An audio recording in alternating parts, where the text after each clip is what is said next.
versículo 17. Epístola de Pablo a los Romanos, capítulo 1, versículo 17. El próximo domingo en la tarde, hermanos, le voy a pedir a mi hermana Cita, a mi hermano Ayala, si nos hacen el favor de traer su informe de ofrendas del mes de enero y del mes de febrero. Y también a todos los hermanos que por alguna causa o no tengan trabajo o su salario esté pues corto, les vamos a presentar algunos proyectos para apoyar a la iglesia, hermanos, con algún trabajo, con alguna actividad donde ustedes puedan pues no dejar pasar algún día sin que haya algún ingreso en ustedes. Entonces estamos orando desde hace 2 o 3 semanas. Un hermano me propuso dar un capital, a capital perdido. Los que saben un poquito de economía saben qué es eso, a capital perdido, para apoyar a los hermanos que no tengan trabajo y puedan pues tener alguna actividad económica y puedan, pero tenemos que organizarnos bien como iglesia. Así que en el culto del próximo domingo en la tarde estaremos viendo esta situación. ¿Ya lo tiene? Gloria a Dios. Dice así: porque en el Evangelio la justicia de Dios se revela por fe y para fe, como está escrito, mas el justo por la fe vivirá. Tome asiento, hermano, por favor. El tema se titula Viviendo en Fe.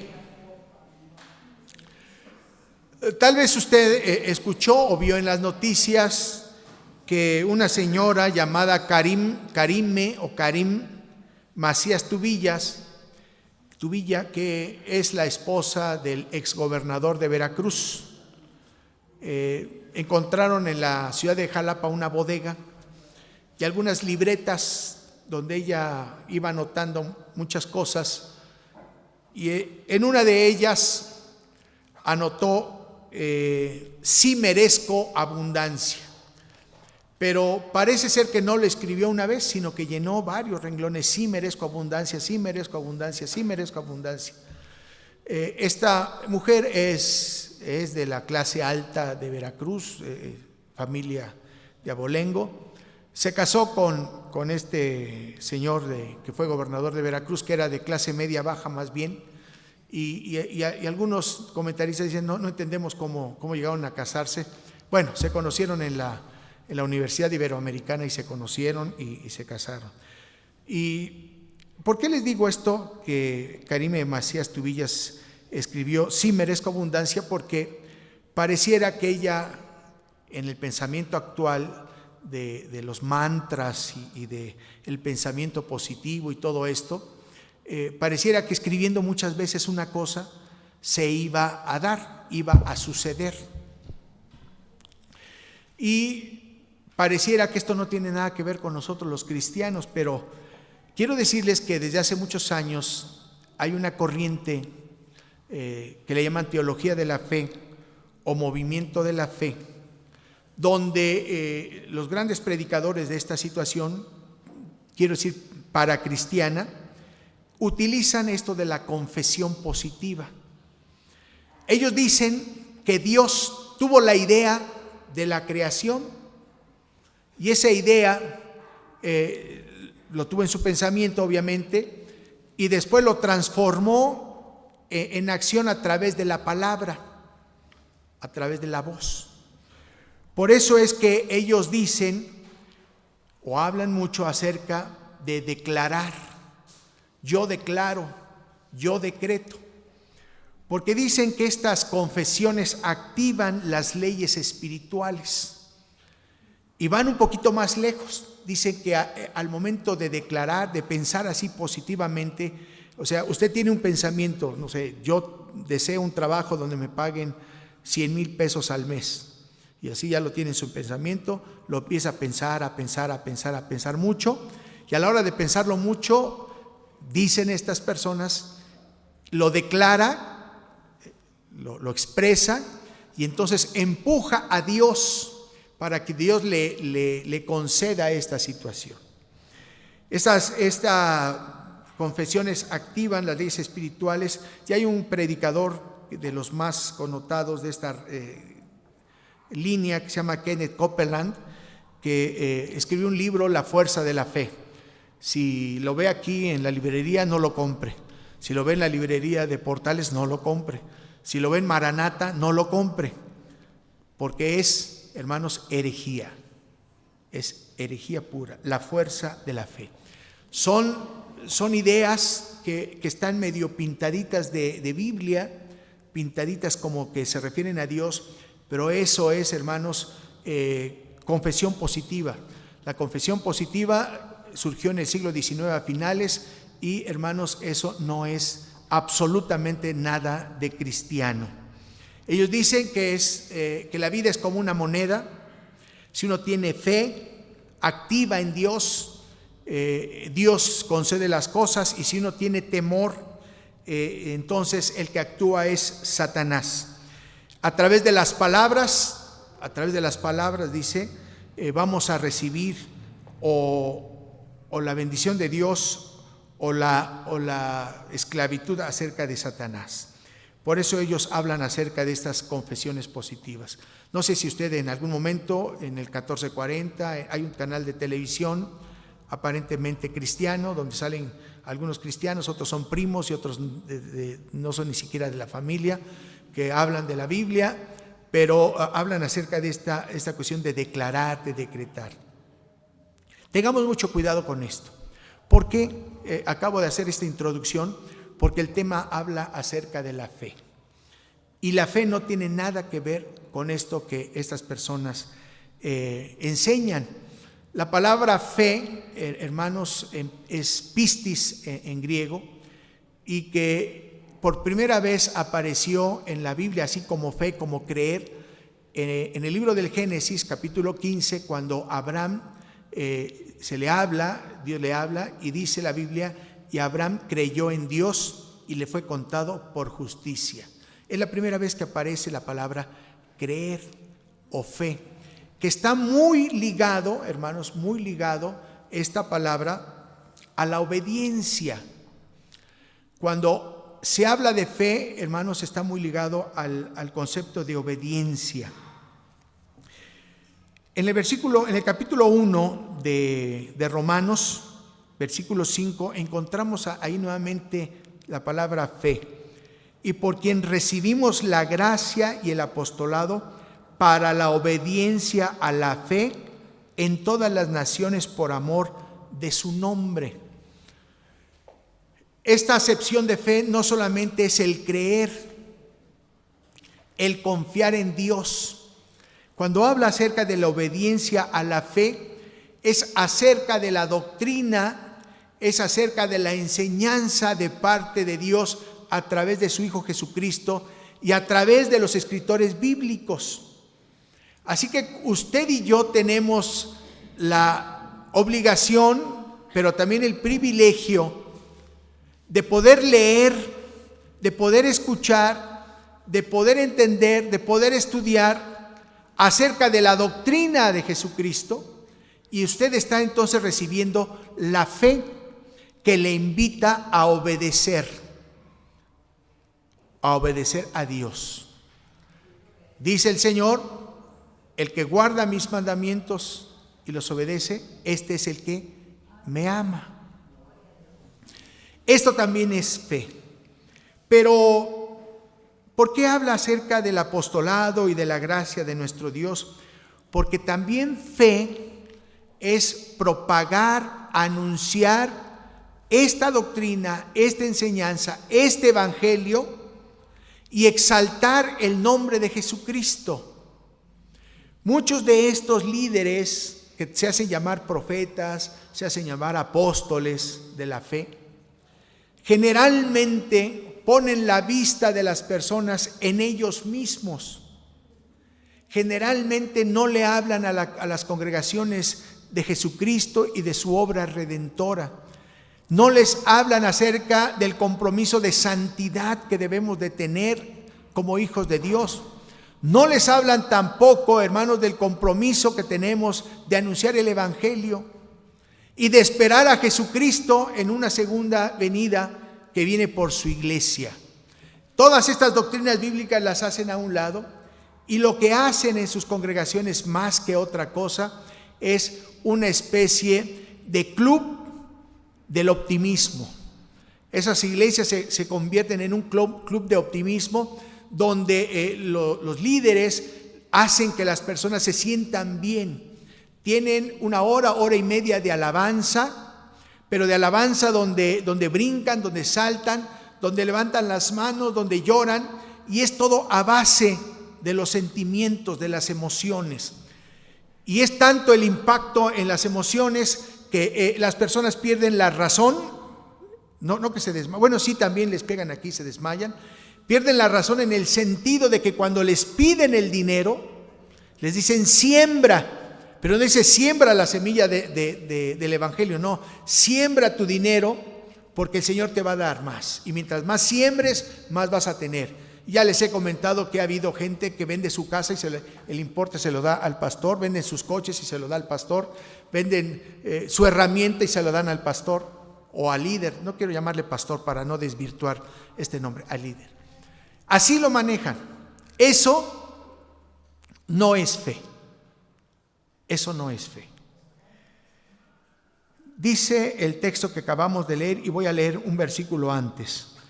Porque no me avergüenzo del evangelio, porque es poder de Dios para salvación a todo aquel que cree, al judío primeramente y también al griego. Porque en el evangelio la justicia de Dios se revela por fe y para fe, como está escrito, mas el justo por la fe vivirá. Estos dos versículos son el resumen de toda la epístola que escribe Pablo a los romanos. En esto se basa. Cuando Pablo le dice a los romanos, es una iglesia que él no fundó, tampoco la fundó Pedro, luego argumentamos históricamente esto. Posiblemente lo haya fundado Aquila y Priscila que se fueron a Roma. Bueno, o algunos de los hermanos de Pentecostés que estuvieron ahí en Pentecostés que dice la Biblia, había romanos ahí residentes, prosélitos. Entonces algunos romanos que estaban ahí en Pentecostés se fueron a Roma y fundaron esta iglesia.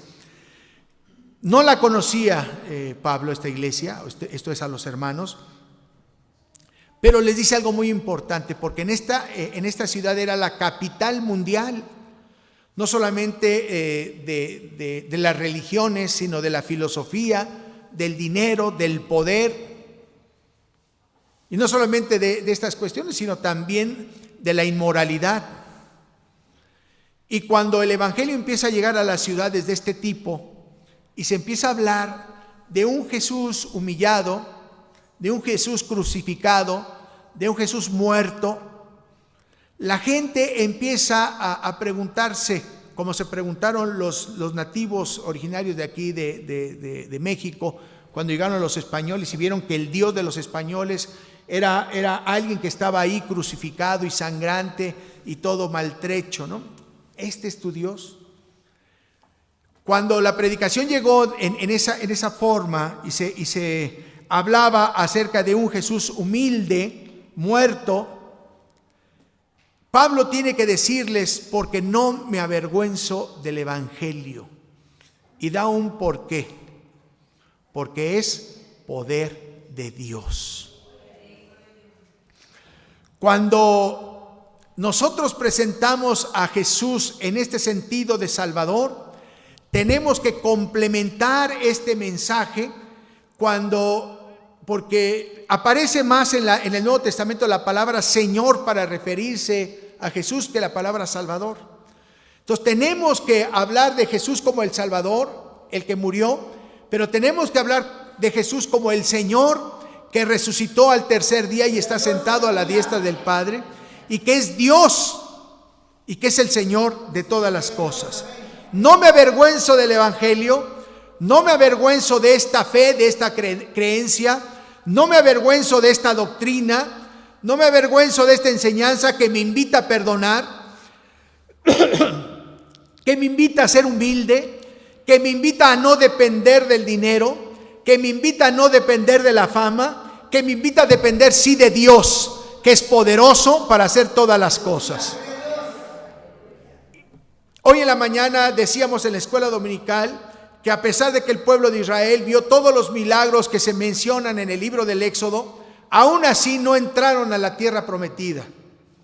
No es suficiente el ver milagros para creer en Dios. Dice Santiago que aún los demonios creen y tiemblan.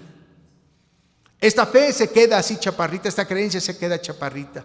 El primer paso de la fe es la fe salvadora, porque el poder de Dios se manifiesta en la humanidad, en nosotros, cuando nosotros lo aceptamos como Salvador, y ese poder se manifiesta transformando nuestra vida, nuestra manera de pensar, nuestra manera de actuar, nuestra manera de ver las cosas, nuestra manera de conocer a Dios, nuestra manera de conocernos a nosotros mismos. Ese es el poder transformador que actúa porque hemos creído. Pero el poder, hermanos, no radica en la fe, como lo dicen estas personas de la teología de la fe. El poder no está en la fe. El poder está en Dios, en quien depositamos nuestra confianza, nuestra creencia, nuestra fe, nuestra esperanza. El poder está en Dios. No está en mis palabras cuando lo declaro. El poder está en Dios, porque Él es todopoderoso. El poder está en el Dios que todo lo sabe, que todo lo conoce. El poder está en Dios, que es todo amor, con un amor perfecto, sublime, eterno. El poder está en un Dios que es misericordioso, que se compadece de nosotros. Por eso, usted y yo también podemos decir, no me avergüenzo del Evangelio, porque es poder de Dios para salvación. Él ha transformado mi vida. Hace el jueves, hablando de esta situación, la hermana Nora Sosa, algún día la conocerán, me decía, hermano, si usted escucha a los cargadores de ahí del mercado López Mateos de Cuernavaca, de los comerciantes y de la gente que anda ahí en el mercado, ¿cómo hablan? Dice, yo era peor. Yo creo que se sonrojaban los cargadores de ahí del mercado cuando yo hablaba. Y Dios cambió su vida. Este es el poder, no de la fe, de Dios que actúa en nosotros. Porque no me avergüenzo del Evangelio, porque es poder de Dios para salvación a todo aquel que cree. Y esta salvación es universal, porque de tal manera amó Dios al mundo, porque dice, para el judío primeramente y también al griego. Este poder de salvación, hermanos, que es nuestra responsabilidad, como nos decía Gerson, comunicar y anunciar, es para toda la humanidad. No hace acepción de personas. Y tan es así que usted y yo estamos hoy aquí sentados en este santo lugar. Si analizáramos nuestra procedencia, de dónde venimos, cómo éramos, de dónde estábamos antes, veríamos la diversidad de orígenes, pues no solamente familiares y culturales, sino espirituales, que es lo que hacíamos antes. De esta universalidad, hermanos, Dios nos rescató de nuestra vana manera de vivir, y a través de nuestra confianza, de nuestra fe en Jesucristo, Él nos ha transformado, nos ha dado vida y vida en abundancia. Dice, porque en el Evangelio la justicia de Dios se revela por fe y para fe. Aquí viene otro aspecto de la fe. No solamente es la salvación, no solamente es el momento del perdón, sino viene, hermanos, la justicia de Dios. La justicia que Dios demandaba de nuestras vidas, porque éramos deudores, deudores de Él. Le debíamos a Dios. Hoy que se hablaba del libro del Éxodo y se hablaba acerca de la ley, podríamos considerar a la ley que Dios dio al pueblo de Israel en el Sinaí como la medida de perfección. Les decía Dios, esta es la altura, esta es la perfección que tú puedes o que tú debes alcanzar. El gran error del pueblo fue cuando dijo: sí, nosotros la cumpliremos toda. Es el gran error, porque el hombre por sí mismo no puede cumplir la ley en su totalidad, porque está establecido que si fallas en uno, te haces culpable de toda la ley. Por eso fue necesario que viniera el Señor Jesús a cumplir toda la ley de una manera perfecta y completa, y ahora es no al cumplimiento de la ley, sino en la creencia, en la fe en Jesucristo, en su obra redentora, que a nosotros se nos da por cumplida toda la ley. Esto es, somos llamados justos sin serlo. Pero es a través de la obra redentora que alcanzamos la justicia que Dios demandaba de nosotros. Así que la obra es de Dios mismo. Se cierra el círculo. Dios demanda de nosotros justicia, envía a su Hijo a morir, el Hijo muere por nosotros, nosotros creemos en Él y Dios nos declara justos. Este es el poder de Dios a través de la fe. Usted, hermano, se acerca a Dios, vive en la fe, en la confianza, en la creencia en Dios, y entonces Dios le concede a usted no solamente el perdón, sino también lo cubre de justicia. ¿Y qué significa esto de que lo cubre de justicia? Lo que narra Jesús en la parábola del hijo pródigo significa que lo recibe nuevamente en su seno como familia, y significa que no solamente lo perdona, sino que le da la dignidad de hijo de Dios. El hijo pródigo había dicho: voy a regresar a mi padre y le voy a decir: he pecado contra el cielo y contra ti, no soy digno de ser llamado tu hijo, hazme como uno de tus jornaleros, como uno de los criados. Pero el amor de Dios es tan grande que nos recibe, nos perdona, nos justifica y nos hace sus hijos.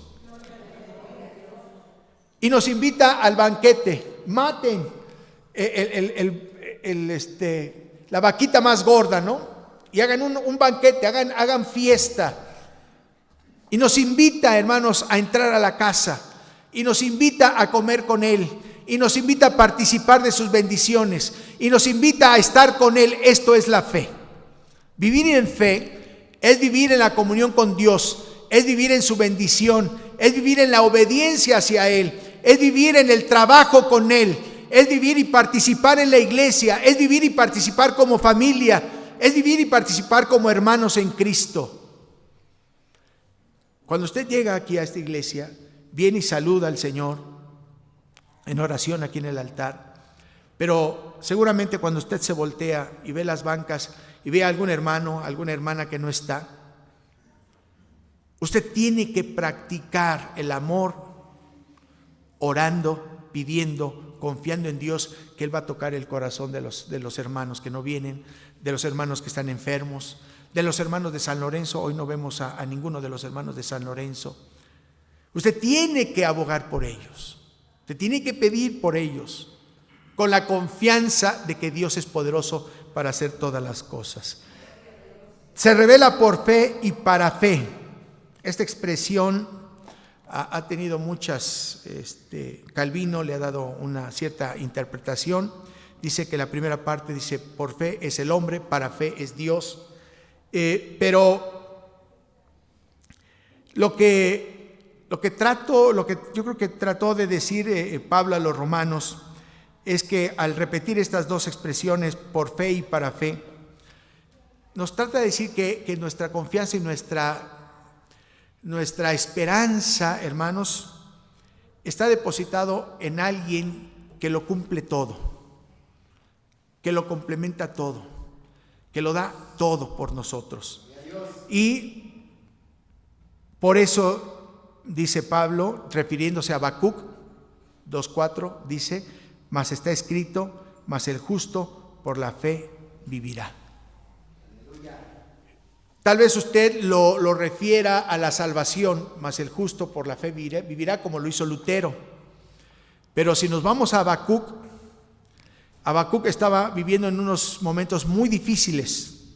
Los babilonios estaban a punto de invadir la tierra de Judá. Y como era profeta, sabía que iba a caer el reino del sur. Tal vez había escuchado a Jeremías todas aquellas sentencias que había dicho sobre el reino de Judá. Entonces Habacuc dice: el justo por la fe vivirá, en el sentido de que aquellos que confiaran en el Dios de Israel iban a ser librados de la destrucción y de la muerte y de la conquista que venía a dar Nabucodonosor. Casi nadie quedó con vida, pero Habacuc dice: el justo por la fe vivirá. ¿La fe en quién? En Dios. Esto vamos a transportarlo ahora a nuestro diario vivir. ¿Cuántas cosas estamos viviendo? Buenas, regulares o malas. En las tres situaciones tenemos que confiar en Dios. En las buenas, porque de Él recibimos toda buena dádiva y todo don perfecto. Él es el que nos concede sus bendiciones. En lo que nos parece regular, hermanos, confiemos en Dios, porque Él mejorará la situación. Y en lo que fuere malo, como en la época de Habacuc, que vemos a los ejércitos que vienen para conquistar nuestra familia, nuestro trabajo, nuestro negocio, ya están a las puertas, está a las puertas el enemigo para entrar en nuestro hogar, en nuestro corazón. ¿Qué nos queda? No me avergüenzo del Evangelio, porque es poder de Dios. Y si yo confío en el Dios Todopoderoso, nada ni nadie tocará mi vida, en cualquier sentido. Por eso, hermanos, yo les ruego, les pido y les suplico lo que decía hace un momento en la escuela dominical: sigamos orando los unos por los otros. Es importantísimo, hermanos, orar los unos por los otros, porque a veces no sabemos o no entendemos qué es lo que está pasando en el corazón, en la mente de cierto hermano o hermana. Pero el Espíritu Santo sí lo sabe, y me refiero a la predicación de hace 8 días, que Él nos ayuda en nuestras debilidades, y Él está con nosotros y en nosotros, y Él intercede con gemidos indecibles. No sabemos orar, no sabemos pedir. Pidamos que el Espíritu Santo sea el que nos fortalezca. Hermanos que no tienen trabajo, hermanos que tienen problemas personales, morales, familiares, hermanos que tienen problemas con el jefe o en el negocio, hermanos que han sentido que la fe se debilita, que sienten cierto desánimo, porque los tiempos son malos. El jueves una visita que tuvimos allá en Cuernavaca decía: ¿qué son tiempos malos? Y ya le empezábamos a mencionar todo lo que representa tiempos malos. Pues es lo que estamos viviendo, es lo que a diario vemos en la calle.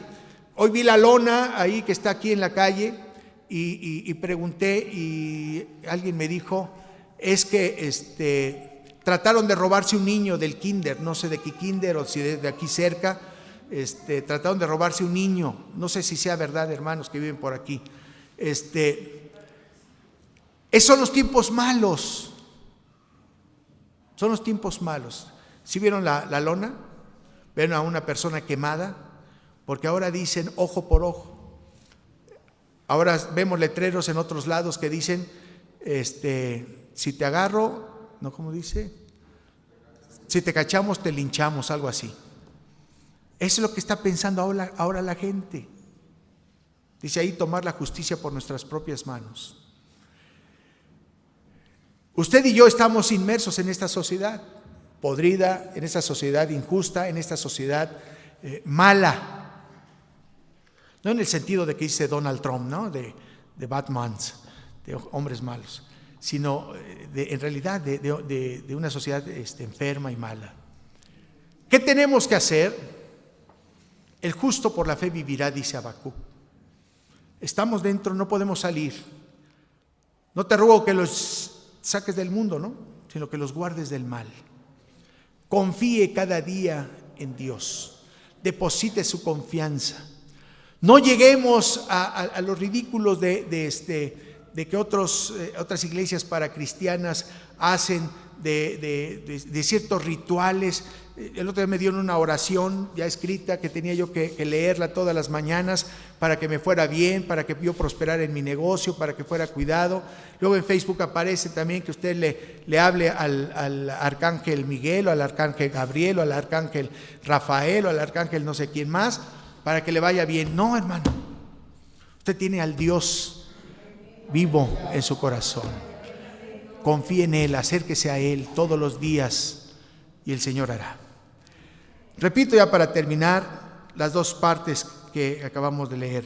No me avergüenzo del Evangelio porque es poder de Dios y el justo por la fe vivirá. Oremos al Señor.